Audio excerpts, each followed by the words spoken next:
नमस्कार दोस्तों। आज हम सब बिना कोई टॉपिक का बात करेंगे, क्योंकि इससे पहले तो जितना वीडियो आ रहा है लगभग टॉपिक पे आ रहा है। तो आज मिजाज हुआ कि क्या टॉपिक पे बात किया जाए, ऐसे बात करते हैं। तो अब जनरली समय नहीं मिल पाता है, प्रतिदिन एक वीडियो बनाना उसमें समय लगता है, स्टडी करना पड़ता है, तो इसीलिए उतना समय नहीं निकल पाता है। लेकिन जब समय मिलता है तो बीच बीच में, सप्ताह में, 5 दिन में, 4 दिन में वीडियो बनते रहता है। खैर, तो आज हम लोग क्या बात करें। देख रहे थे कल एक मूवी जो अभी कुछ दिन पहले आई है, हम्म, जय भीम। ये जय भीम इतनी सुंदर मूवी है कि पूछिए मत। आ, ये रियल इंसिडेंट्स पे बनी फिल्म है, जो मद्रास हाई कोर्ट से रिलेटेड है। चंद्रू नाम का जो वकील है इसमें, तो वो वहीं से बिलोंग करते हैं, तमिलनाडु में। ये 1993 1993 की घटना है। 20 मार्च के दिन वो जो राज कन्नू का रोल किया है इस मूवी में, उसको 20 मार्च के दिन हकीकत में पुलिस कस्टडी में वो गया था, और 22 को यानी 2 दिन बाद उसका शव मिला था। ये हकीकत इंसिडेंट्स पे, रियल कहानी पे ये बेस्ड मूवी है। बहुत अच्छी मूवी है। हमारा तो रिकमेंड रहेगा सबसे, सारे दोस्तों से, कि आप सब जरूर देखें इस मूवी को। बीबीसी का एक आर्टिकल पढ़ रहे थे जब मूवी देखे, तो अब इतना सुंदर मूवी है, इतना मतलब सुंदर किस नज़र से, सबसे बड़ी चीज़ कि इसको देखने के बाद एक अजीब सा संवेदना जग जाती है। जो फीलिंग्स पहले नहीं हुआ करती थी, वो फिल्म, यही तो फिल्म या कोई भी है, फिल्म हो या उपन्यास हो, कहानी हो, पढ़ने के बाद संवेदना बदल जाती है। तो इसको देखने के बाद अब हम अपने बारे में क्या बताएं। हमको तो ऐसा मूवी देखने के बाद हमको गमछा रखना पड़ जाता है। अब आंख गीली हो गई, गमछा रखना पड़ता है या रुमाल रखना पड़ता है। तो सचमुच में अब आर्टिकल अ, अनुच्छेद आर्टिकल 15, आर्टिकल 50 नाम करके एक मूवी जो है, अनुच्छेद 15 पे आधारित है। आयुष्मान खुराना का गजब की मूवी है, दलित आधारित है।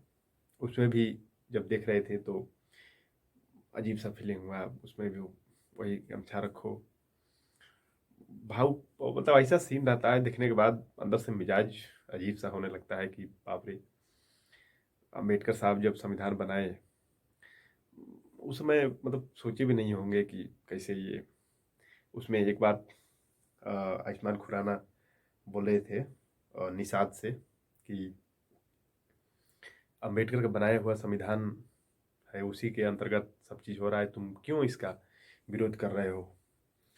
तो वो एक बात बोला कि अम्बेडकर अम्बेडकर साहब ये भी बोले थे, यदि संविधान को उचित रूप से पालन नहीं हुआ तो सबसे पहले वो जला देंगे।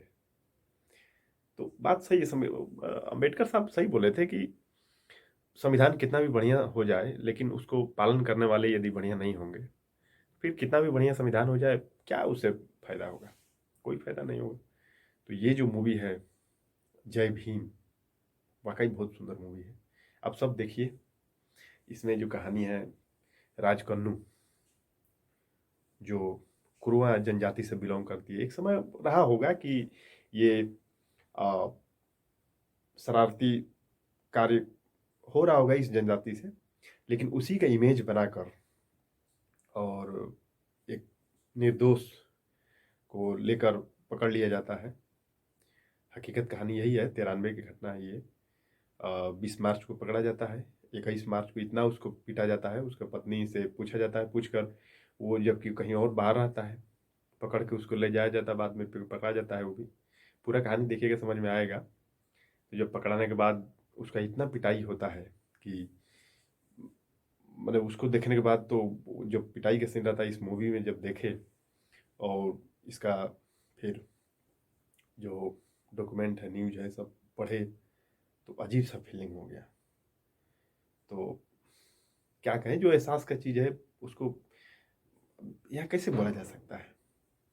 वही बात है, जब देखिएगा तो समझ में आएगा कैसे उसको पुलिस अपनी बर्बरता से पीटती है और लास्ट में 22 को मर ही जाता है। तब उसका पत्नी फिर केस लड़ती है। 2006 में जाकर वो जो पुलिस लोग मारे थे उनको सजा होती है। तो सीबीआई जांच होता है, सीबीआई की जांच के द्वारा उसमें पकड़ा जाता है कि भाई हकीकत में गलती कौन किया है। तो बहुत अच्छा कहानी है, मार्मिक दृश्य है। ऐसा ऐसा उसमें मार्मिक दृश्य है कि देखने के बाद मतलब क्या कहें, हम तो किवाड़ का कुंडी बंद कर देते हैं उस समय, ताकि कोई ना आए, डिस्टर्ब ना हो।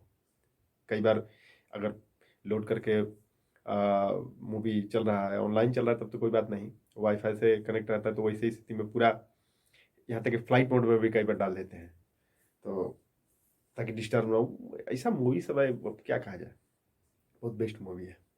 देखने के बाद पूरा एकदम रोम रोम सिहर जाता है। आप सब देखिए और अपने दोस्तों को भी देखने के लिए कहिए। उसमें जब इस मूवी में एक सीन है कि जब प्रकाश राज उसमें रहते हैं, प्रकाश राज का वहाँ पे रोल रहता है, तो वो कहते हैं कि डेमोक्रेसी को बचाने के लिए कई बार तानाशाह का सहारा लेना पड़ता है, तानाशाह प्रवृत्ति अपनानी पड़ती है। हालांकि बाद में फिर उनका भी एचपी हो जाता है। हम लोग विकास सर का क्लास जब करते थे तो उसमें एचपी हृदय परिवर्तन, उनका भी हृदय परिवर्तन हो जाता है जब वो जाते हैं और देखते हैं पुलिस कस्टडी में।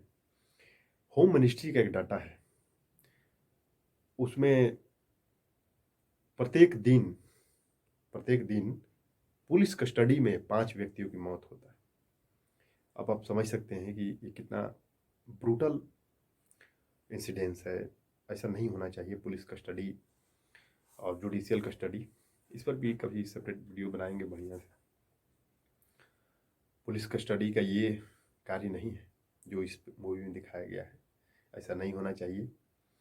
और इस मूवी को देखने के बाद सबसे बड़ी चीज़ है कि बॉलीवुड में तो ऐसा मूवी अधिकांशतः जो रियल इंसिडेंट्स पे और अभी के समय में जो अभी चाहिए ऐसा बहुत कम बनता है। लेकिन आप सब देखेंगे, इसको सपोर्ट करेंगे। बहुत अच्छा ये चल रहा है। सूर्यवंशी भी अभी रिलीज हुआ है, अक्षय कुमार, अजय देवगन भी शायद है। हम नहीं देखे हैं लेकिन इसका सुन रहे दोस्त लोग देखे थे। तो हालांकि ये भी मूवी सुन रहे हैं कि अच्छी है, लेकिन जो ये रियल इंसिडेंट्स पे है इसको ज़रूर देखिए, क्योंकि जब आप सब सपोर्ट करिएगा, देखिएगा, तो ऐसा मूवी और भी बनेगा। और ये जो तबका है जो सचमुच में 2 लाइन था, बीबीसी आर्टिकल पढ़ रहे थे, उसमें बड़ा अच्छा लाइन था, हम उसको सोचेंगे इस वीडियो में रखेंगे। देखिए उसमें है कि लोगों के सिर पर रहने की छत नहीं है, पते का उनका कोई प्रमाण नहीं है, लिहाजा उनके पास राशन कार्ड भी नहीं है, इसलिए वो वोट नहीं डाल सकते। आपको उनके लिए कुछ करना ही चाहिए। तो ये सचमुच में ये उन लोगों के लिए है कि वो भारत में जन्म तो लिए, लेकिन उनके पास न ज़मीन है, न घर है रहने का, न छत है। तो वो कैसे सरवाइव करेंगे, कैसे उनको वोट डालने का अधिकार मिलेगा। ये इसी पे यही सब घटना ये मूवी बनी है। तो अब उसी में एक इसके अपोज में डायलॉग है, ये भी एकदम, ये दोनों डायलॉग सुनने के बाद एकदम हर एक चीज़ स्पष्ट हो जाता है। ये है, उन्हें वोट डालने का हक क्यों होना चाहिए? हमें कल इनके आगे वोट के लिए भीख मांगनी होगी। हमें वयस्कों को शिक्षित करने का बेकार कार्यक्रम को बंद करने की जरूरत है, ताकि इन बकवासों पर रोक लग सके। अब आप समझिए, इन दोनों, यही दोनों डायलॉग इस पूरे मूवी को समझने के लिए समझिए कि एक सार है कि एक है जो उसका अधिकार के लिए लड़ाई लड़ता है, और एक है जो क्या कहते हैं, उसको अधिकार नहीं देना चाहता है। जितना वोट है, जो हायर क्लास, वहाँ भी हायर क्लास लोअर क्लास से रिलेटेड इशूज हैं, इसी पे पूरी कहानी चलती है। तो उसमें हायर क्लास उसको अधिकार देना ही नहीं चाहता है और इसी कारण से ऐसी घटना होती है। तो ये जो चंद्रू हैं, ये शुरू उस समय वकील थे जब ये राजकन्नू की पत्नी सिंघनी, जब ये इसको कहीं न्याय नहीं मिलने का आशा जब लगा तो ये फिर चंद्रू के पास गई। उसको पता लगा कि भाई चंद्रू नाम का कोई वकील है और वो ह्यूमन राइट्स पे अपना वकीली करते हैं, इसको सुनते हैं, इसके लिए प्रयास करते हैं। फिर वो गए हाबियस कॉर्पस रिट पिटिशन आर्टिकल 32, इस पे एक वीडियो बड़ा अच्छा बनाए थे, मौका मिले देखिएगा, उसका लिंक हम इसके डिस्क्रिप्शन में डाल देंगे। वही आर्टिकल प्रयोग किया गया हाबियस कॉर्पस का, वंदी प्रत्यक्षीकरण, और इसके तहत प्रयोग करके राज्य जो करता है, मद्रास हाई कोर्ट किया था तो वो करता है 226 जो सुप्रीम कोर्ट करता है 32 आर्टिकल 32 के अंतर्गत करता है। तो हाबियस कॉर्पस के अंतर्गत रिट पिटीशन जारी किया गया। उसी पे फिर पूरे कोर्ट में सारा जो पेंडिंग पड़ा हुआ मामला से सब चलने लगा, कोर्ट तारीख पे तारीख होने लगा और फिर आगे वही मामला 2006 में आया और राजकन्नू की पत्नी को न्याय मिला। 2006 में ये चंद्रू एडिशनल जज बन गए। इसके बाद फिर 2009 में अस्थाई जज बन गए। तो सचमुच ऐसे जज को सैल्यूट करने लायक है। ये इसके बाद जो भी ऐसा मूवी बने आप सब सपोर्ट करिए, देखिए, बहुत अच्छा मूवी है, समाज के लिए एक इसमें मैसेज छिपा हुआ है, कोई भी देखेगा तो हिल जाएगा, अंदर तक हिल जाएगा। इसलिए बड़ा अच्छा लगा, इसलिए सोचे कि आज बनाते हैं, इस पे बात करते हैं। तो बहुत जल्द तैयारी एक वीडियो बनाने के प्लान में है, बनाएंगे फिर एक नए टॉपिक पे। मिलते हैं फिर हम आप सबको एक नए टॉपिक के साथ। तब तक आप सभी को धन्यवाद, शुक्रिया।